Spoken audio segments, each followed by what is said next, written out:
This is my 97 T-Bird, and I just threw on an ABS light, and I don't have any scanner to find out what the code is on the ABS light. So what can I do? I'm going to test the sensors on the wheel sensors on the ABS, so that if one of them's haywire, I can at least check that part of it out, and that's usually the problem anyhow. So I looked underneath and traced the wires up, and I pulled back inside the trunk, and here's the sensor from one wheel, from one rear wheel.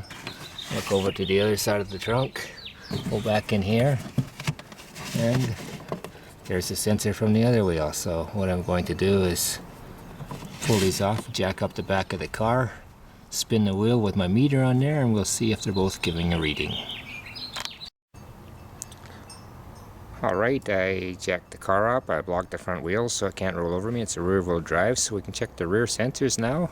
Got it hooked up to the one. What I did was I bent a couple little pieces of copper tubing to kind of slide in beside the pins, because I didn't have anything to get down in there.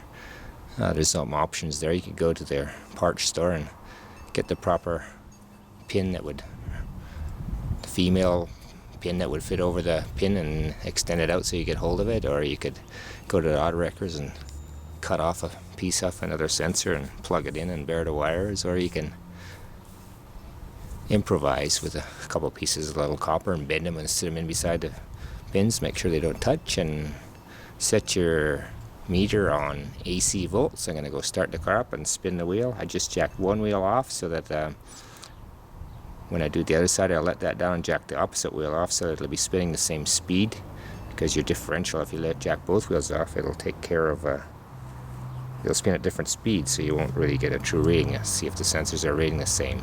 Okay, I'm going to go fire up the car and put it in gear.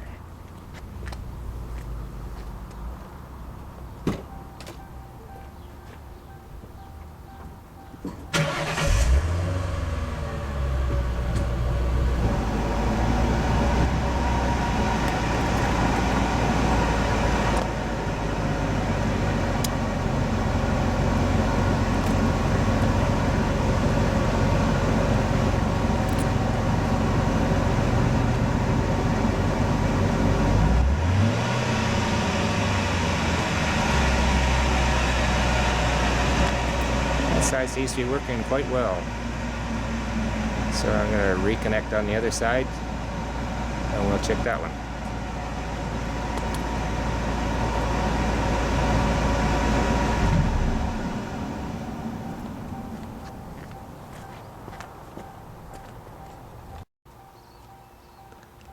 Alright, we've got the other rear speed sensor from the wheel connected to the meter. The meter is on AC volts, 20 AC volts. I had the other one on 200 on the other. That's why I switched it back. It wasn't getting a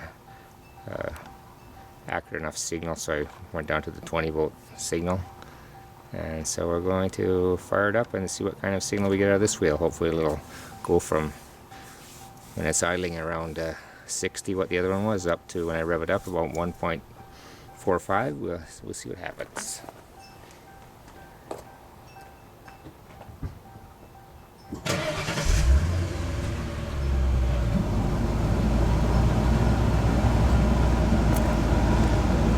Oh, that doesn't look very good.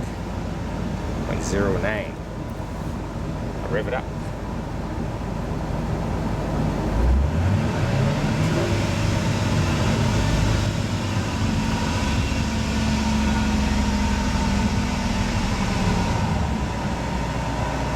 That side's only putting out a fraction of the AC voltage that the other side is, so I think we can safely say that that sensor's not reading right.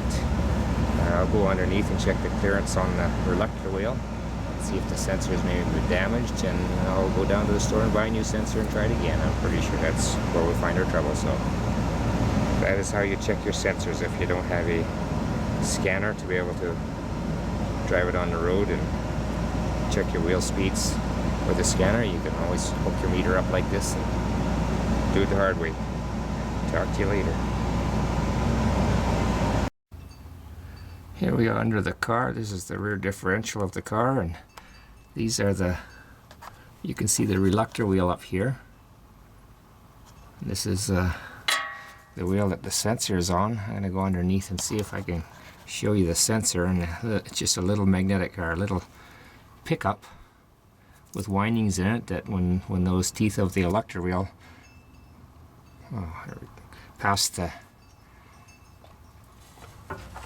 sensor, it generates an AC signal, and that AC signal is what we were reading at the other end of the wire. I'm just going to try and show you the sensor here if I can get enough height here.